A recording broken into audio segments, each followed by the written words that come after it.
اب غور کیجیے، جب اس بات کی تنقید ہو گئی کہ امام حسین کی شہادت حضور اکرم صلی اللہ علیہ وآلہ وسلم کے لیے ہے، تو آئیے قرآن کریم کی جن آیات کو سرنامہ سخن کی حیثیت سے تلاوت کرنے کا شرف حاصل ہوا، اس میں خلاق کائنات ارشاد فرماتا ہے، سب سے پہلے اللہ عز و جل تحویل قبلہ کا ذکر کرتا ہے کہ اللہ عز و جل نے اپنے محبوب کے لیے قبلہ بدل دیا، محبوب کے لیے قبلہ بدل دیا، فلاں فلاں سے اتنا پیار کرتا ہے کہ اپنے محبوب کے پیار میں قبلہ ہی بدل دے۔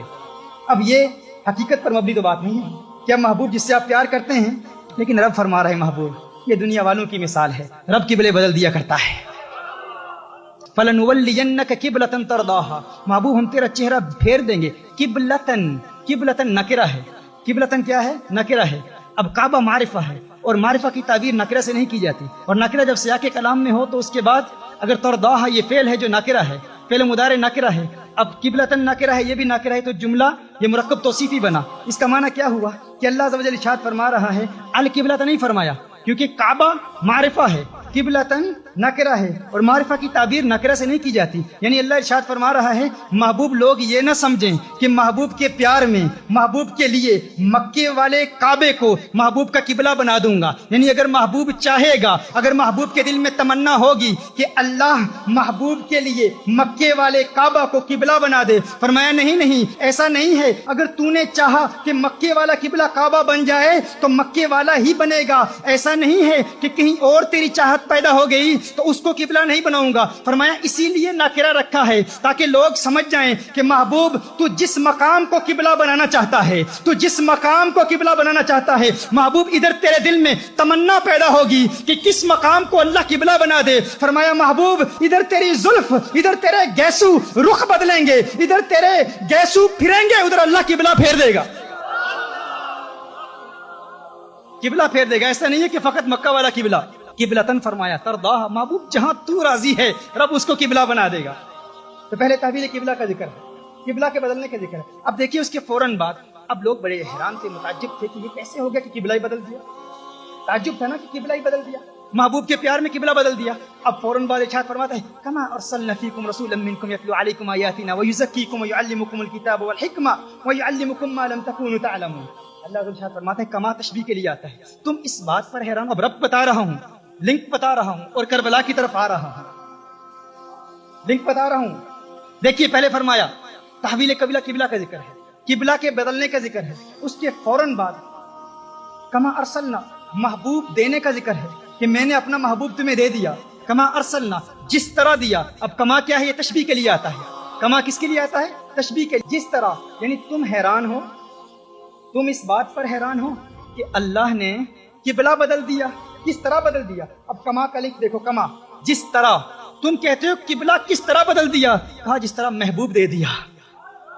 قبلہ بدلنا بڑی بات ہے یا محبوب دینا بڑی بات ہے؟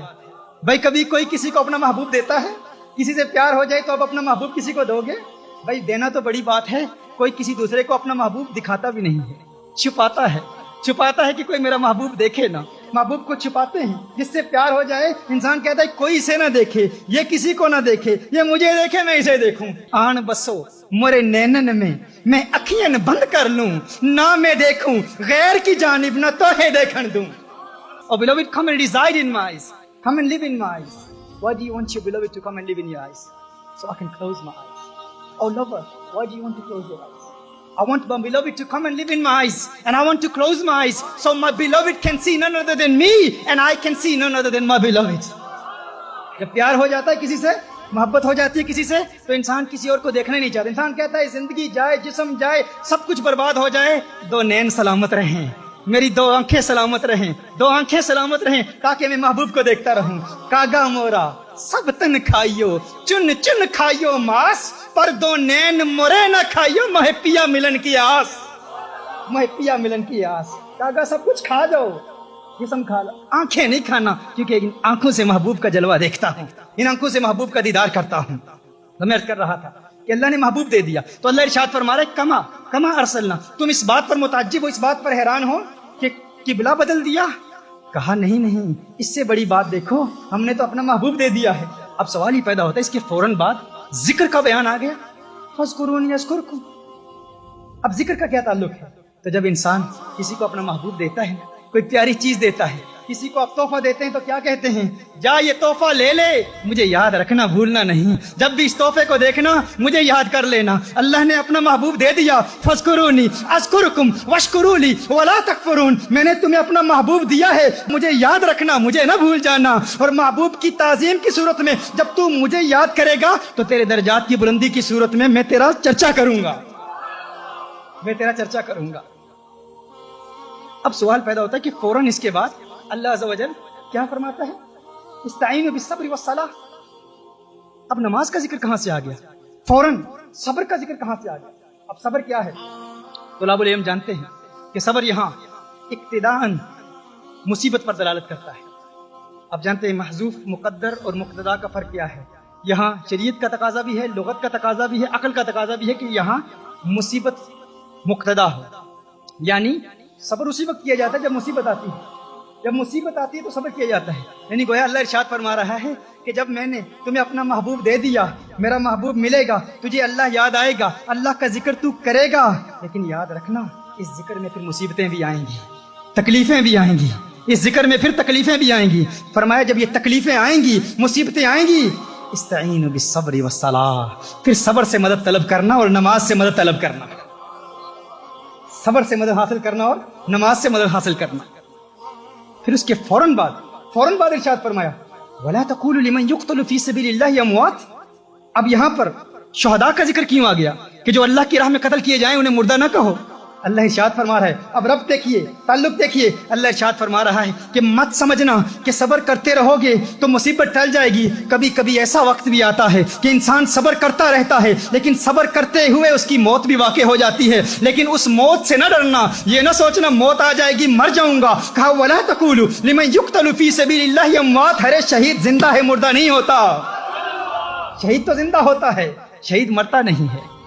اب شہید کا ذکر، اب رب سمجھ میں آ گیا، لنک سمجھ میں آ گیا، تحویل قبلہ، محبوب کا دیا جانا، محبوب کے دیے جانے کے بعد ذکر کے بعد استعانہ بالصلاۃ والصبر۔ اب آگے بڑھتے ہیں، پھر اس کے بعد چند آزمائشوں کا ذکر کیا، وَلَنَبْلُوَنَّكُمْ بِشَيْءٍ مِّنَ الْخَوْفِ وَالْجُوعِ وَنَقْصٍ مِّنَ الْأَمْوَالِ وَالْأَنفُسِ وَالثَّمَرَاتِ، کہ پھر ہم تمہیں آزمائیں گے، کبھی مال کے نقصان سے، کبھی جانی نقصان سے، کبھی بھوک سے، کبھی پیاس سے، کبھی خوف سے۔ اب غور کریں، اللہ ارشاد فرما رہا ہے کہ یہ آزمائشیں آئیں گی تمہاری زندگی میں۔ آزمائشوں کا ذکر ہے کہ اللہ آزماتا ہے، مت سمجھنا کچھ لوگ تو شہید ہو جاتے ہیں انہیں مصیبتوں میں، صبر کرتے ہوئے شہید ہو جاتے ہیں، کچھ ایسے ہیں جنہیں اللہ آزماتا ہے، اللہ آزمائشوں میں مبتلا کرتا ہے۔ کیسی آزمائشوں میں؟ کبھی جانی نقصان کے ذریعے، کبھی بھوک کے ذریعے، کبھی پیاس کے ذریعے، کبھی خوف کے ذریعے اللہ آزماتا رہتا ہے۔ اب آئیے دیکھیں، غور کریں، جب ہم کربلا کا واقعہ دیکھتے ہیں، پہلی بات تو یہ سمجھ میں آ گئی کہ امام حسین نے میرے آقا صلی اللہ علیہ وسلم کے لیے جام شہادت نوش فرمایا۔ امام حسین کس کے لیے شہید ہوئے؟ آقا کے لیے شہید ہوئے۔ آقا کی شہادت کا ظہور تام کہاں سے ہوا؟ امام حسین کی شہادت سے ہوا۔ امام حسین کی شہادت کو اگر ہم بنظر غور دیکھیں، عمیقانہ نگاہ سے سمجھنے کی کوشش کریں تو خدا کی قسم ہم دیکھتے ہیں کہ تاریخ انسانی میں کوئی ایک شخص بھی آپ کو ایسا نہیں ملے گا جسے تمام آزمائشوں میں مبتلا کیا گیا ہو۔ اللہ عز و جل نے قرآن کریم میں اپنے بندوں کو آزمانے کی جتنی بھی صورتیں بیان کی ہیں وہ ساری صورتیں ہمیں امام حسین کی شہادت میں ملتی ہیں کہ جس ایک فرد کو اتنی آزمائشوں میں مبتلا کیا گیا ہو۔ کسی کو بھوک کے ذریعے اللہ عز و جل آزماتا ہے، کسی کو پیاس کے ذریعے آزماتا ہے، کسی کو اللہ عز و جل اولاد کے نقصان کے ذریعے آزماتا ہے، کسی کو شہادت دیتا ہے، لیکن ایک امام حسین کی ذات ہے۔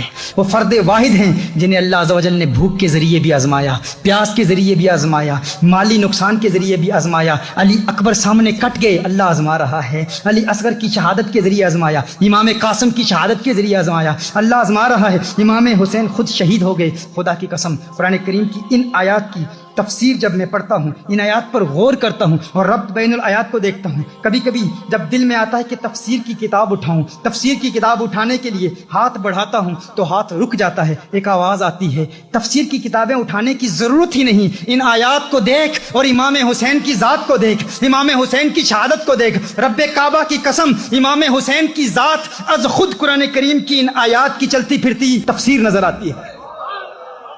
The martyrdom of Imam Hussein, sacrifices of Imam Hussein, the entire life of Imam Hussein. It seems as if Imam Hussein himself is a walking, talking tafsir of these verses of the Quran. He himself is a commentary of these Quranic verses. His zat, his martyrdom, his sacrifice itself is a tafsir of these Quranic verses. یہ میرے امام کا مقام ہے، یہ میرے امام کا مقام ہے. خدا کی قسم اللہ عز و جل نے جو امام کو مقام دیا کہ قرآن میں آزمانے کی جتنی صورتیں اللہ نے قرآن میں بیان فرمائی ہیں وہ ساری امام حسین کی شہادت میں مجتمع نظر آتی ہیں. وہ اس لیے کیونکہ امام حسین کی شہادت رسالت مآب صلی اللہ علیہ وآلہ وسلم کی شہادت کا ظہور ہے. اور کوئی ایک آزمائش بھی باقی رہتی تو میری آقا صلی اللہ علیہ وسلم کی شہادت کا ظہور تام نہ ہوتا. یہ آقا صلی اللہ علیہ وسلم کی شہادت کا ظہور ہے. اسی لیے میں کہتا ہوں کہ میرا امام حسین یہ وہ در یکتا ہیں کہ خدا کی قسم پوری کائنات میں یہ ایک ہی نگینہ ہے امام حسین، ان جیسا کوئی دوسرا نہیں ہے. یہی وہ مجاہد ہے، یہی وہ مرد کلندر ہے کہ جس نے میدان میں یزید جیسی طاقت کو للکارا. دلاوروں میں فرد ہے یہ کیسا شیر مرد ہے، دلاوروں میں فرد ہے یہ کیسا شیر مرد ہے کہ جس کے دبدبے سے دشمنوں کا رنگ زرد ہے. دلاوروں میں فرد ہے یہ کیسا شیر مرد ہے کہ جس کے دبدبے سے دشمنوں کا رنگ زرد ہے. یہ بالیقین حسین ہے، یہ بالیقین حسین ہے، یہ بالیقین حسین ہے. نبی کا نور عین ہے جبھی تو اس کے سامنے یہ فوج گرد برد ہے، جبھی تو اس کے سامنے یہ فوج گرد برد ہے.